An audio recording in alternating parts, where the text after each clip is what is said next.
Hello, good morning, જય શ્રી કૃષ્ણ. કેમ છો? હજી અમારે સવારના 7 જ વાગ્યા છે અને હું ઉઠીને નાહીને રેડી થઈ ગઈ છું. 11 છે એટલે મારે છે ઢોકળા બનાવવાનો પ્લાન, મોરૈયો અને સાબુદાણાના. 11 છે ને એટલે હું ખમણ બનાવવાની છું ઢોકળા. તો એની માટે મેં સાબુદાણા અને મોરૈયો પલાળી દીધો છે.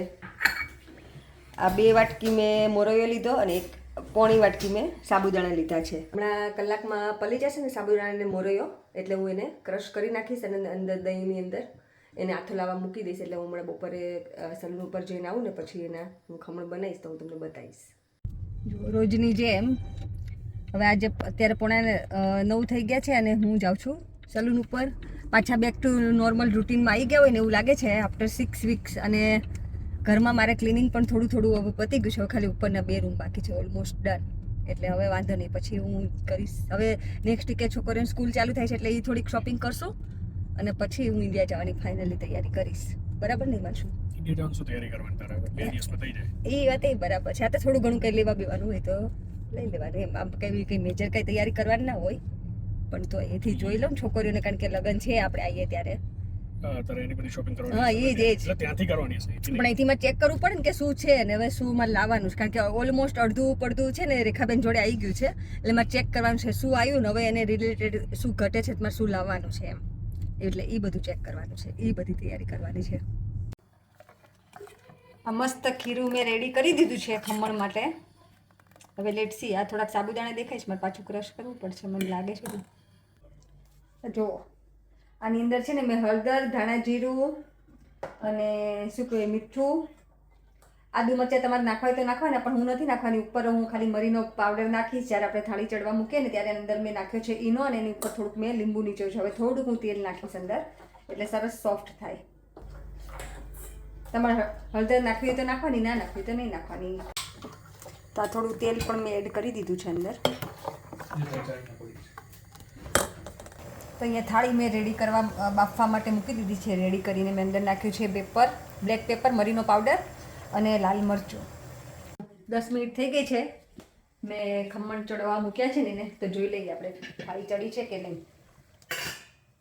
લાગે છે તો ચડી ગઈ હોય એવું. Let's see. ચડી ગઈ છે.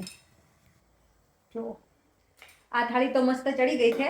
આપણે જ્યારે પણ આથાવાળી વસ્તુ ચોડવાની હોય ને ત્યારે મેક શ્યોર કરવાની કે આ ડીશ હોય ને તપી જાય ને પછી જે આ જે આપણે ખીરું હોય ને એ નાખવાનું, નહીતર ફૂલીને ફ્લફી ના થાય, બેસી જાય. કારણ કે ઠંડુ હોય પછી પાછું ક્યારે ગરમ થાય ક્યારે ઉપસે, એટલે ઓલું જે આથો આવેલો હોય ને જે ફ્લફ બન્યું હોય ને એ બધું ચવડ જેવું થઈ જાય એકદમ. એટલે મેક શ્યોર કરવાનું કે આ થાળી એકદમ તપી જાય ને પછી જ આ આપણે જે ખીરું તૈયાર કર્યું હોય ને એડ કરવાનું થાળીની અંદર. ચલો આજે 11 છે તો તુલસીમાના દર્શન મસ્ત કરી લઈએ. અહીંયા છે મારો મસ્ત આ લીમડો.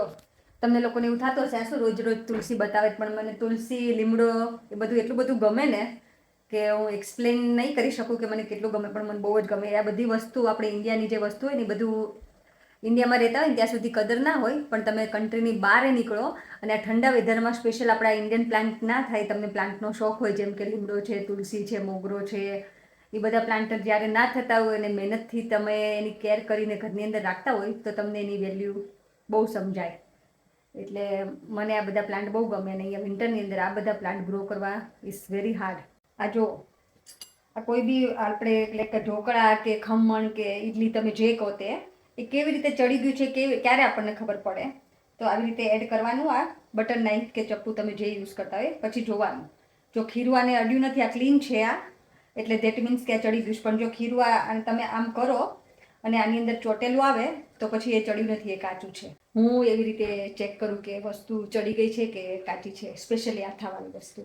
આ એક ડીશ આપણી રેડી થઈ ગઈ છે ને આ બીજી ડીશ મેં અહીંયા મૂકી દીધી છે. પીસ લઉં સારું નહીં લેવાનું એવું. ચાલ ટેસ્ટ કરીને કે કેવું લાગ્યું. સારું લાગ્યું? હજી વઘારવાનું બાકી છે. હા ના વઘારી નાખું. ચાલો અહીંયા વઘાર માટે મેં રેડી કરી દીધું છે. તલ, લીમડો, મરચાં અને આપણા ઢોકળા છે વઘારવા માટે રેડી. તો આ આપણા ઢોકળા થઈ ગયા છે રેડી વઘારીને. જો મેં વઘારમાં છે ને લીલા મરચાં, લીમડો, જીરું નથી નાખ્યું મેં, આખું જીરું. તમારે નાખવું હોય તો તમે નાખી શકો, પણ મેં નથી નાખ્યું. અને તલ અને ખાંડ તમારે નાખવી હોય તો નાખવાની, ન નાખવી હોય તો નહીં નાખવાની, પણ મેં ખાંડ એડ કરી છે. તો અમારા મોરૈયા અને ઢોકળા થઈ ગયા છે રેડી. તમે 11સમાં શું બનાવ્યું હતું પ્લીઝ મને કહેજો. અને શું કે બાજુમાં એક અમારા વિનમાસી રહેતા હતા ને પહેલાં, એ તો પાછા 11 થઈ ને ત્યારે પાણીપુરી પણ બનાવતા હતા, અને મસ્ત પાણીપુરી લાગે હો પાછી, એમને આળસે નથી ચડતી, બહુ બધું બનાવતા હતા એ તો. ખમણ થઈ ગયા છે રેડી. ફર્સ્ટ ટાઈમ બનાવી ત્યારે મને એટલા બધા નહોતા ભાવ્યા, પણ આ વખતે બહુ મસ્ત થયા છે. તો તમે પણ ટ્રાય કરજો અને મને કહેજો કેવા બને છે એમ.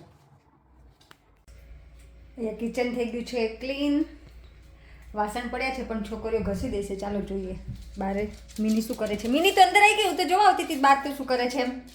હે ચલો કપડાં સુકાઈ જાય કે નહીં જોઈએ. આ જુઓ હજી મારે ધોણ તો ચાલે જ છે. વેધર સારું હોય તો કપડાં સુકવાની કેટલી મજા આવે. વિન્ટરમાં એવું આમ કંઈક ધોવું હોય ને મોટું બ્લેન્કેટ કે ચાદર કે એવું કંઈ તો વિચાર કરવો પડે. અત્યારે સમર હોય એટલે જેને ધોવું હોય આ ધોયું ફટાફટ, એને એકદમ ફ્રેશ કપડાં થઈ ગયા ને એવું લાગે. વિન્ટરમાં ડ્રાયર કરવું પડે, સુકાઈ જાય આખો દિવસ, પછી સાંજે ડ્રાયર કરું તો તમને ફ્રેશ થયા હોય ને એવું લાગે. નહીંતર બહુ મજા ના આવે તમને. નોર્મલ કપડાં ઓકે છે, પણ આવું ચાદર ને બ્લેન્કેટ ને એની વાત કરું છું. અત્યારે તડકો નથી પણ ઠંડી પણ નથી, એટલે મસ્ત વેધર છે. મસ્ત વેધર છે. મીનુ તું શું કરવા આવી ગઈ?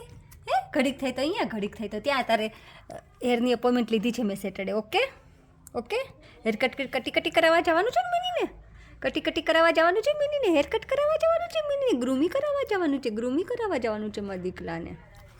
શું આવ્યું ચાલનું બેન બતાવો. કેટલા આવતા વેત ટેસ્ટિંગ પણ ચાલુ થઈ ગયું છે. અગરબત્તી કરી દીધી છે.